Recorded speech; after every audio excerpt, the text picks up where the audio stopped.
Golden Radio Hour.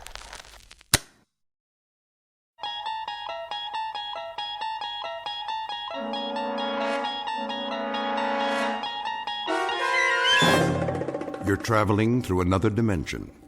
A dimension not only of sight and sound, but of mind. A journey into a wondrous land whose boundaries are those of imagination. Your next stop, the Twilight Zone.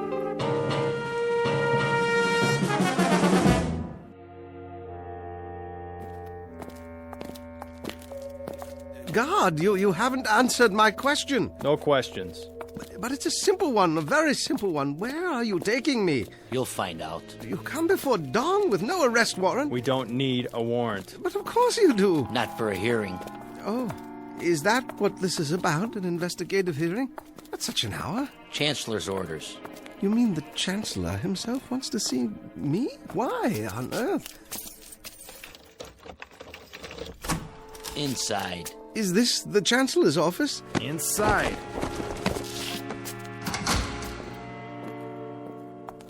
Hello. Hello.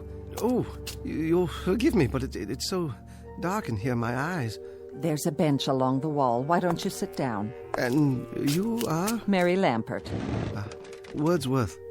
Lampert. You work in the Central Registry? I don't work anywhere at all now, but it wasn't in the registry. I was an English teacher. Oh, yes. Yes, you requested some books from me last semester. But what are you doing here? The same as you, I'm afraid, Mr. Wordsworth. You were summoned for a hearing? We all were. Oh, I beg your pardon. I didn't see you. I'm used to that. Hello there. Hello, Mr. Wordsworth. You're teachers, too? Something even less useful. A poet. A published poet? A few small press volumes. Oh, we have a lot of those in the stacks. Quite a number, actually. Your name? John Brodsky. Yes, let me see. The Fire Inside and Other Poems? You're the only person outside of a few friends who's ever heard of it. Oh, no, you were very well reviewed. The Mid-Atlantic Prize, wasn't it? It was, but they don't exist anymore. And the rest of you, I don't mean to be rude. After a certain age, well, the eyes just don't adjust very quickly, even with glasses. Jack Cameron. I taught philosophy at the university. How do you do? John Alpert, from the Theology Department. Another lost cause. Oh, no, don't say that. Vital subjects all in a liberal arts education. I'm sure you're here for some sort of a reassignment. Put out to pasture is more like it. They're closing the humanities wing. Are you sure? It's already done. The Chancellor signed it into law yesterday. To be replaced by what? Business law, medicine, computer sciences, perhaps. Something more practical. The word is they're not going to use human teachers at all anymore. I see. And what of books? They'll be obsolete too, what with the standardized software. In other words, will all be obsolete? That's the handwriting on the wall. But that's absurd. Well, what will they do with us? Pay us not to work? I think they have in mind something a bit more efficient. Such as? Lampert, Yes? this way. Yes, of course, I'm ready. I'll go first. Please, that's not necessary. Lampert, Mary, now. Now, wait a minute. Where are you taking her? Goodbye, Mr. Brodsky, Mr. Cameron, Mr. Alpert, and you, Mr. Wordsworth. I've enjoyed meeting you, however briefly. Well, we'll talk more later. When will I see you? Why, on television, perhaps. I'll hold a good thought for you. For all of you. Wait! Where are you taking her? You walk out of this room and into the next at your own risk, because it leads to the future. Not a future that will be, but one that might be. This is not a new world, brave or otherwise. It is simply an extension of what began in the old one. It has patterned itself after every dictator who ever planted the ripping imprint of a boot on the pages of history since the beginning of time. It has refinements, technological advances, and a more sophisticated approach to the destruction of human freedom. But like every one of the superstates that preceded it, it has one iron rule. Reason is an enemy and truth is a menace. This is Mr. Romney Wordsworth in his last 48 hours on Earth. He is a citizen of the state, but will soon have to be eliminated because he is built out of flesh and because he has a mind. Mr. Romney Wordsworth, who very shortly will draw his last breath in the Twilight Zone. And now, The Twilight Zone, and our story, The Obsolete Man, starring Jason Alexander, with Stacy Keach as your narrator. Who's next? Wordsworth, Romney. Wordsworth. Ah, yes. You should have the file on your desk, Chancellor. Field investigation finding, obsolescence. Yes. Agreed. Correct. Send him in. Yes, sir. Guards! This way. Thank you. You may approach the desk. If you like. You know why you're here, Mr. Wordsworth? Not entirely, no. Ask him to speak up. I'd ask you to speak up, if you will. In general terms, yes, sir. But I do have a few questions. Your questions will be answered in due course. Now then, you've been under investigation, Mr. Wordsworth. I have? For the mandatory period of 1 year and 11 months. I was never notified of any investigation. Notification is not required under the new edicts. Really? I have the results before me. The determination is that you're obsolete. That's an interesting word you use. Therefore, the purpose of this hearing is to make a finding in the matter and sentence you accordingly. You understand that? Yes, sir. I suppose I do. Your occupation, Mr. Wordsworth? Librarian. They even have those anymore? A what? A librarian, sir. Has this man had counsel? Yes, sir, he has. Are you sure he knows his rights? He's been given orientation, sir. I'm told that you've had counsel and been given orientation, Mr. Wordsworth. Well, in a manner of speaking. Just prior to entering this room, I did have a brief conversation with someone or other. He was wearing a uniform, very much like your own. That would be one of the subalterns. So you've been instructed. However, I'm still not sure in my own mind that you understand the purpose of this hearing. I'm doing my best, sir. The field investigators in your sector have classified you as obsolete. This finding carries with it serious implications, legally speaking. Do you understand that, Mr. Wordsworth? Serious implications, yes. Now I ask you again, your occupation? I am a librarian. I could lie to you and say curator of records or historian or data manager, but that's my occupation, my profession. It's an honorable tradition. If you people choose to call it obsolete... Ask him to clarify. Yes, clarify. Request clarification of the term. The term, Mr. Wordsworth, you people. You make reference to the state? I make reference to the state. And you persist in declaring your occupation as being that of a librarian? That is correct, sir. A librarian having to do with books? Yes, sir. Books of all types and description. Since there are no more books, Mr. Wordsworth, there is scant need for libraries. Oh, but there are books. Some going back decades, even centuries. The older ones are in constant need of repair. Even the newer ones require preservation. Well, do you know that books printed on paper containing wood pulp are in danger of deterioration? A kind of oxidation or slow burning, you might say, if there's so much is stored on wooden shelves. Not to mention the effects of light and moisture. Please, Mr. Wordsworth. No, the only safe method is to keep them in metal cabinets, in absolute darkness, if possible, in a temperature-controlled environment. Of course, rag or hemp paper doesn't deteriorate at the same rate. That's why some ancient volumes are unyellowed and still quite usable. What sort of books are you talking about? Oh, anything printed before the 19th century. The older, the better. The Gutenberg Bible is a famous example. To close the subject, with no further need of libraries, it follows that there is little call for the services of a librarian. Now, I must ask for clarification. Did you say no further need? Case in point. A priest or minister, he would claim that his function is preaching the word of God. But of course, since the state has proven that there is no God, that would make the function of such a person somewhat academic as well. Academic? Meaning theoretical, without practical function. But there is a God. You're in error, Mr. Wordsworth. There is no God. You know that? The state has established it. Established it? How? By scientific proof, or the lack thereof.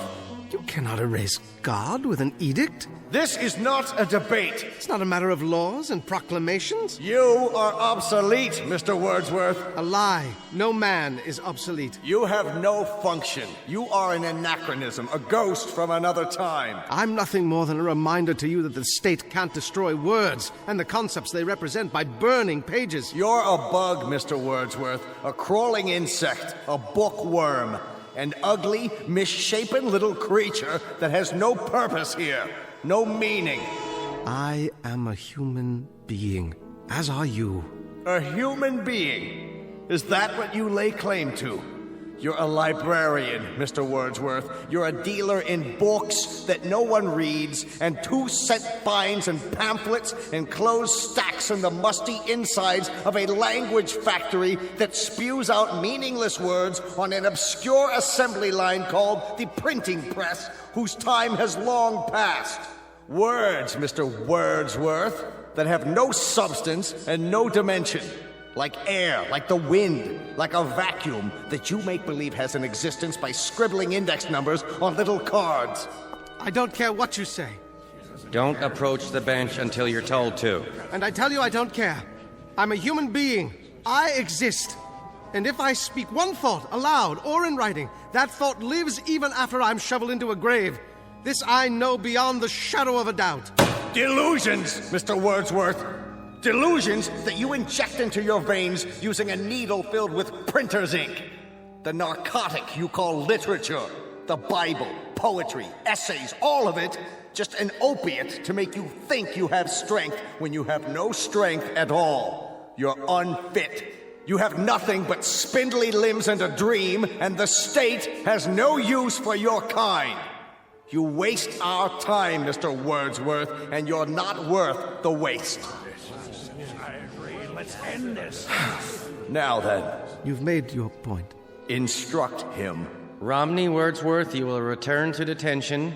Is that where I was? What a polite euphemism. Cell is more like it. To await the finding of this board. Very well. This way. One more question. What happened to Miss Lampert? Who? The school teacher. Her case has been decided. The result will be on this evening's telecast. I'm sure it will be, but I'm asking you, what was your decision? Take him away. Heretic. Obsolete. No function. No function at all.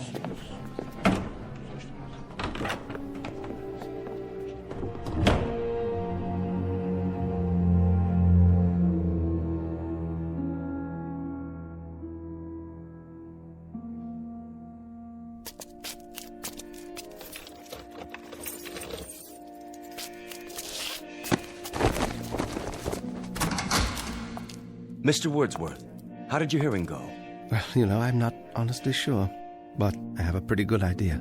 At least it hasn't been decided yet. Oh, no, not yet, but I don't think it will take them very long. Ambiguity, the devil's playground, and my stock in trade. Miss Lampert hasn't come back yet. That means her case has already been decided. That's what they said. Where would they take her in that case? Back to her living quarters, I imagine, to await the carrying out of the sentence. As for myself, I'd rather carry it out alone. Not thinking about hemlock, are you? Don't tell me you are. That's not what they use nowadays. Too hard to measure the dosage. Get me a bottle of good scotch. I'd like to go out on a bender. Just give me a pen and paper. But they'd only burn it. Not if it's televised. I can recite to the camera. A public reading at last. Some of it has to get through before they cut off the sound. They can't cut it off. It's an official edict. The equivalent of the condemned man's last words. No matter what those words are? Oh, they'll denounce the statement as soon as it hits the airwaves. But until then, for one shining, glorious moment, I'll have an audience. and someone somewhere may hear my words and understand. Gentlemen, you're dooming yourselves, as if you believe in the superiority of the system, in its right to exist at all. But it does, with or without moral justification. Do not go gentle into that good night. Dylan Thomas? But rage against the dying of the light. We can rage all we like. No one's going to hear it. No? Think about it. What are you driving at? I wonder if they've reached a decision yet.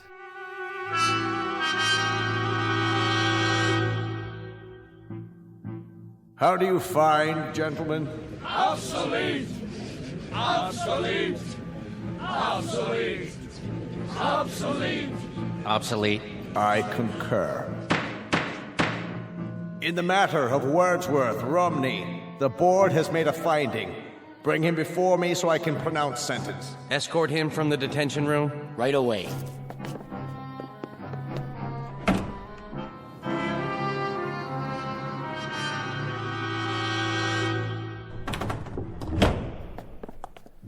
Approach the desk, Citizen Wordsworth. Yes, sir? In the matter of your finding, the board declares you obsolete. Your rights are as follows. A comment, Chancellor. The lights, it's my eyes. Can some of the lights be directed at the desk so that I can see who I'm addressing? Your rights are as follows, Mr. Wordsworth. You are to be liquidated within a period of 48 hours. They still use that word? Liquidated? But you have an option as to method and precise time. Could you be more specific? There are several prescribed methods, Mr. Wordsworth, including pills, gas, electrocution, lethal injection. It can be done immediately, or an hour from now, or any other time that you request. Are there any other options? The most popular, Mr. Wordsworth, assassination, at a time unknown. This way, the subject is not aware of either the method or the time. Psychologically, it is somewhat easier. In terms of one's mental state, it's the most humane. Then I'd have to say, I'm a very rich man. Louder, please, and step into the light. I was merely saying I'm a rich man. I have such a luxury of choices. A few lines come to mind, perhaps you'll indulge me. Cowards die many times before their deaths. The valiant never taste of death but once. Of all the wonders that I have yet heard, it seems to me most strange that men should fear, seeing that death, a necessary end, will come when it will come. That's from Shakespeare, Julius Caesar. So, since you've given me the luxury of choice, I choose the following. To be given an assassin whom I will tell the method of execution. I don't understand. What does he mean? He will tell? Surely he can't be saying. Mr. Wordsworth, please clarify the nature of the request. You will assign me an assassin, Chancellor, just as you stipulated. But only he and I will know the way in which I am to die. I take it that's acceptable? That will be acceptable, Mr. Wordsworth, so long as your sentence is accomplished within the 48-hour period required by law. And one final request, Chancellor. What's that? I should like to die with an audience. I would like my death to be televised. That, too, can be arranged, Mr. Wordsworth. Thank you. It's not infrequently that we televise executions. It has an educative effect on the population. I have no doubt. Now, as to the time of the liquidation, Mr. Wordsworth? Midnight, tomorrow. And the place? In my room. Gentlemen? Agreed, Mr. Wordsworth. We will choose your liquidator and send him over to you, and he will be duty-bound, just as you prescribed, not to divulge the method you've decided upon. Done. Thank you, Chancellor. Whoever said the state doesn't have a heart?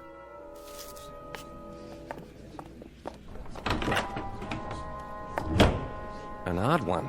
Yes, indeed. And with some very bizarre requests. Bizarre, but to our advantage. He wants his death televised? All right, we'll oblige him. By midnight tomorrow, he'll be crawling up the walls with fear. And we'll televise every moment of it. His horror, his fright, and I dare say his belly-crawling supplications for mercy. What an example. We'll televise it, gentlemen, all over the country. We'll show the people. We'll show them how this obsolete man, this librarian, dies.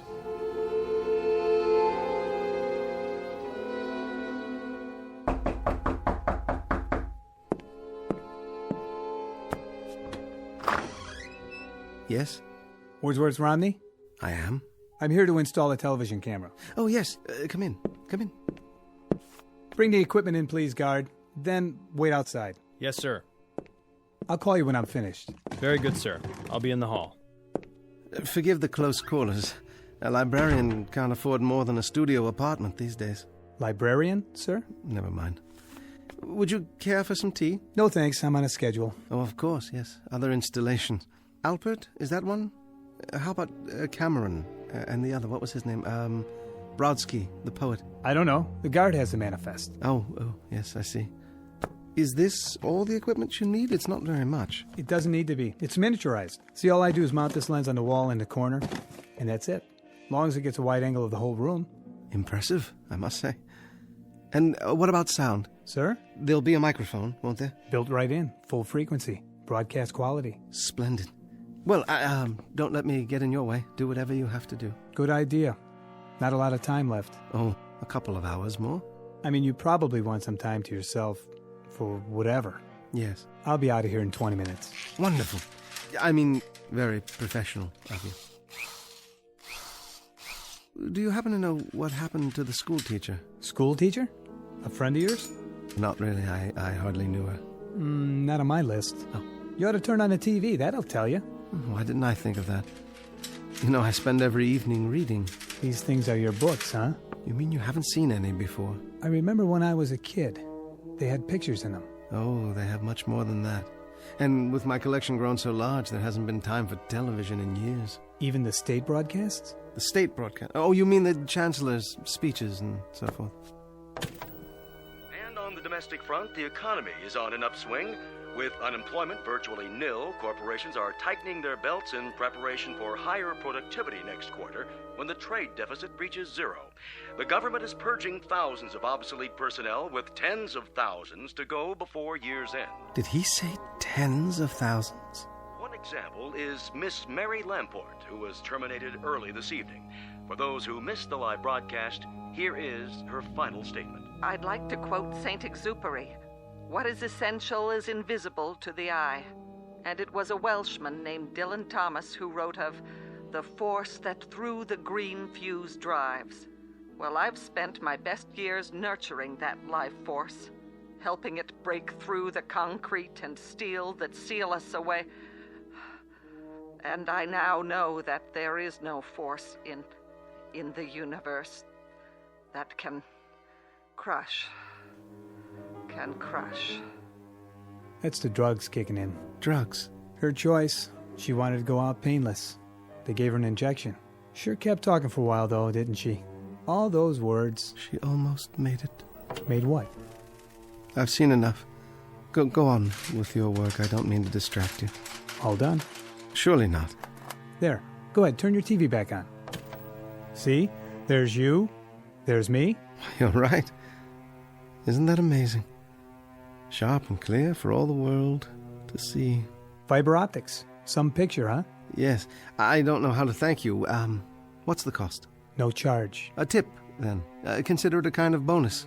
One of my books, perhaps. No, thanks. You can take your pick. Any one at all. They'll only be burned afterwards. I don't have time to read. Thanks anyway. Guard. Trouble? No trouble. I'm finished is all. Let's go. Take it easy, Mr. Wordsworth. Don't fight it, okay? I'll do my best. It'll be easier that way. Well, now then. Nothing left to do but wait. 1 hour and 15 minutes. I'll set the clock, then lie down, and wait. It won't be long now.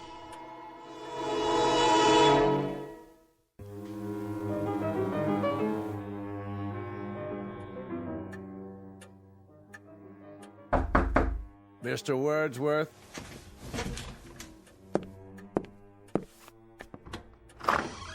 Come in, Chancellor. So, this is how a librarian lives. Have a seat, please. I'm sorry there's only the one chair, but with so many books. Thank you for coming. Very irregular, Mr. Wordsworth. Is it? Highly irregular. That you came at all? Do you know why I came? Do you? I invited you. By all means, you invited me. But why would I honor such an invitation? A cryptic note from a condemned man asking me to visit him during the last hour of his life. Not normal, I take it? Hardly the norm, Mr. Wordsworth. Hardly what I'm accustomed to. And somewhat suspect, too. How do I know I wasn't invited here for a last pitiful gesture of vengeance on the part of the condemned? Vengeance? After all, I'm more or less responsible for the finding in your case. Your demise in less than an hour. 45 minutes, actually. It can be attributed, at least in part, to my decision. Nonetheless, that was the finding. Do you mind if I smoke? No, not at all. You're my guest. I'll tell you why I came, Mr. Wordsworth. Please. Perhaps to prove something to you. And that is? To prove to you that the state has no fears. None at all. Well, you'll forgive me, Chancellor, but that has the elements of a joke. How so? Well, you come here to my room to prove that the state isn't afraid of me. What an incredible burden that must be, to prove that an obsolete librarian could have any effect at all on the state. I'll tell you why you came, though. I'll tell you the reason that you won't even admit to yourself. And what might that be? I don't fit your formula. Somewhere along the line, there's been a deviation from the norm. Your state has everything categorized, filed, and tagged. You are strength. People like me represent weakness. You control and order and dictate. My kind merely follows and obeys. But something's gone wrong. I don't fit, do I? Oh, you fit, Mr. Wordsworth. In a few moments, you'll be cringing and pleading just like they all do. Yes, indeed, you fit.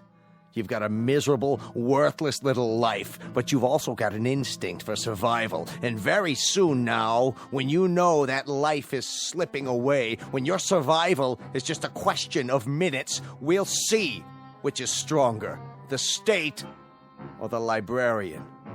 All the country will see. Yes, they will. I take it you've had a discussion with whoever is assigned to your liquidation. Whomever. What? Whom, object of the preposition. Midnight, isn't it? A mere 40 minutes from now. That's the camera lens up there on the wall. See it?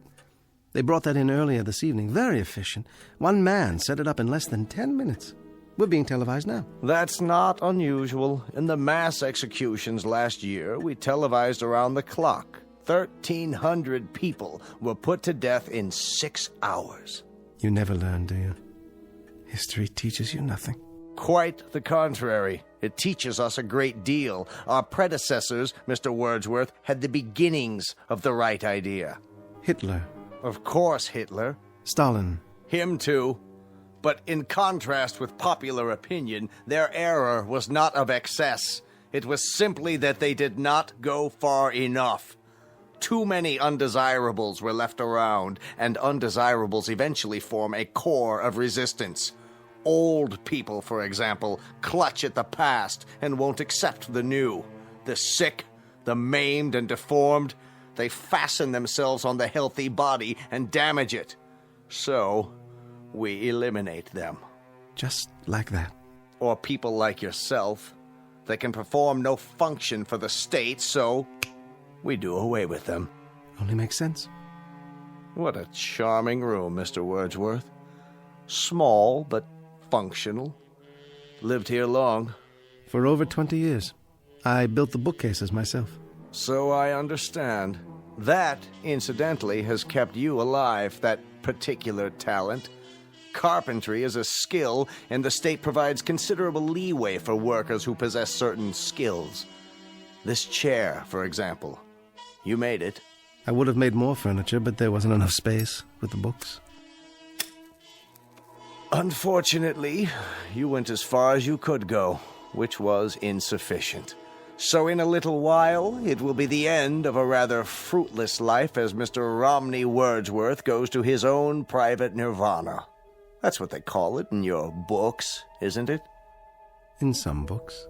You're not facing the camera, Mr. Wordsworth. You're cheating the audience. They'll want to see how you die. Sorry? Please, Mr. Wordsworth, show the lens your best side. And don't stifle your emotions. If you feel like crying, go ahead and cry. Or if you want to plead, why don't you do so? Let it all out.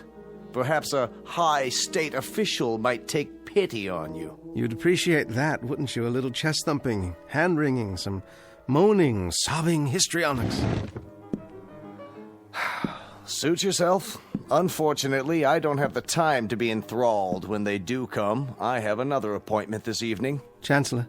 Make it brief, Mr. Wordsworth. You have plenty of time. Smoke as many more of your cigarettes as time allows. How's that? I haven't been entirely fair with you, Chancellor. I invited you here for a very special reason. Would you like to know the method I've chosen for my liquidation? I've had a bomb placed in this room. It has a time fuse set to go off at midnight, a few minutes from now. Thoughtful, Mr. Wordsworth. A relatively quick and painless death. Isn't it, though? And yet, knowing that you're going to be blown to smithereens is not the happiest of thoughts, is it? That depends on the individual. Yes, it does indeed. I'll bid you goodbye, then. What kind of idiocy is this? You've locked the door. Yes, I have. You're not going anywhere. You're staying here with me. Open this door at once! I'm not sure I remember where I hid the key. Question: how does a man react to such a situation? Answer: it depends on the individual. As for myself, I shall sit down and read my Bible. This is insane. Hidden for over 20 years, but the only possession I own that has any value at all to me now. And I intend to sit here and read it until the moment of my death. Let me out of here! Guards! Anyone! Don't waste your breath. There's no one out there. It's one of the rules. You isolate the person to be liquidated, so there's simply no one around.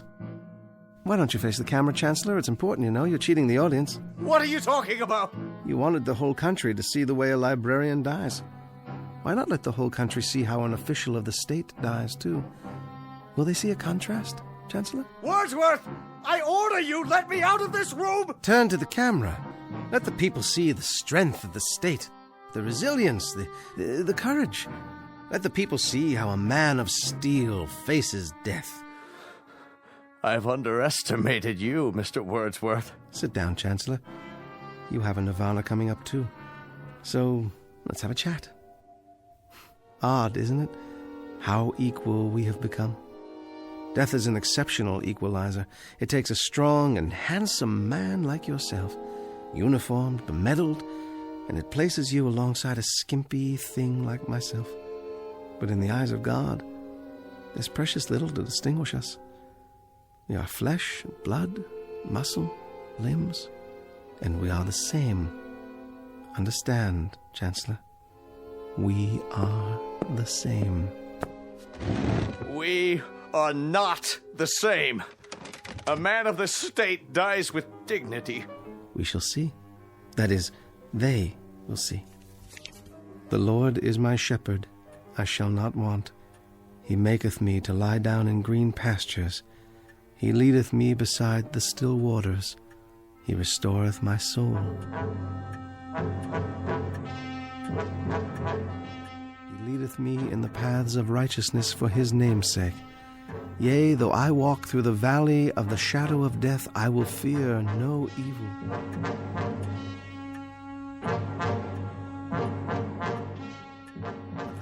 art with me. Thy rod and thy staff, they comfort me. Thou preparest a table for me in the presence of mine enemies.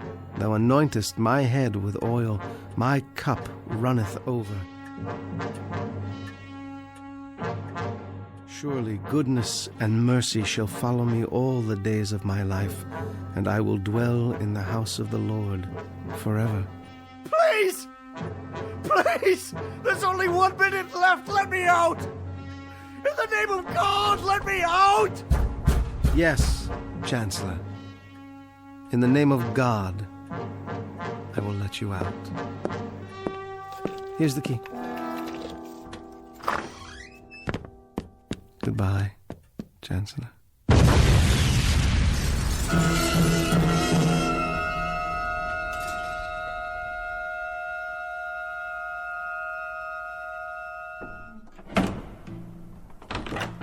This way. Take your hands off of me.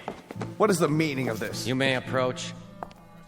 I don't understand what's going on. You all know me? No further. Stand where you are. There's been a misunderstanding. I've served the state for years. In fact, I'm the one who created the current edicts and passed them into law. I am the new chancellor. You have been removed from office. But why? The field investigators have declared you obsolete. You have disgraced the state. You have proven yourself a coward. You therefore have no function. I must protest. Let me speak. Return the prisoner to the detention room while we determine his sentence. The finding of this hearing is that he is obsolete. No! Wait! Hear me out! Obsolete! Obsolete! No! No, wait! Obsolete. Please! No! Obsolete. No! Obsolete. No! Obsolete. No! Obsolete. No! Obsolete. Obsolete. Obsolete. Obsolete.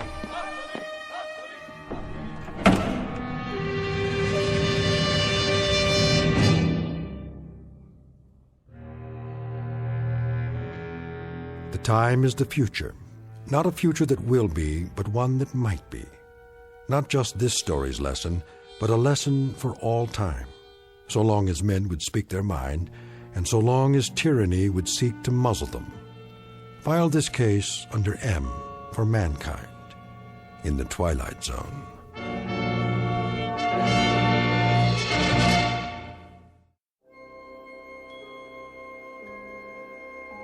Hi, this is Carl Amari, producer of the Twilight Zone radio dramas. I'd like to take a moment to tell you about our official website at twilightzoneradio.com, where you'll get the latest news and information on these Twilight Zone radio dramas. Plus, at twilightzoneradio.com, you can digitally download 3 free episodes or any of our episodes for only $1.95 each. In this age of ever-changing technology, we've decided to make these episodes instantly available to you by making the Twilight Zone radio dramas a digital download-only series. This means that this series will no longer be offered on CD. The CD collections at our website are now being offered while supplies last at buy one, get one free. So be sure to get your favorites before they're sold out. Be sure to visit us often, and I'll see you in the zone.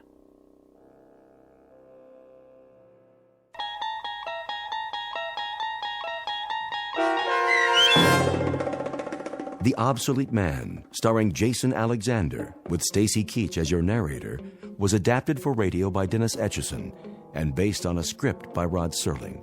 Heard in the cast were Christian Stolte, Joe Forbrick, Meg Thalkin, Rick Plastina, Doug James, Rob Riley, Lynn Foley, Carl Amari, Roger Wolski, and Vince Amari.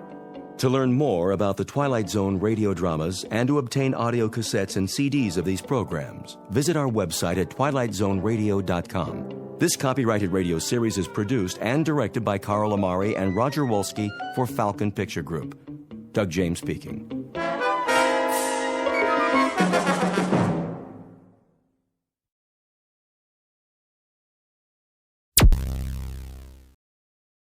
Thank you for listening. Please like and subscribe.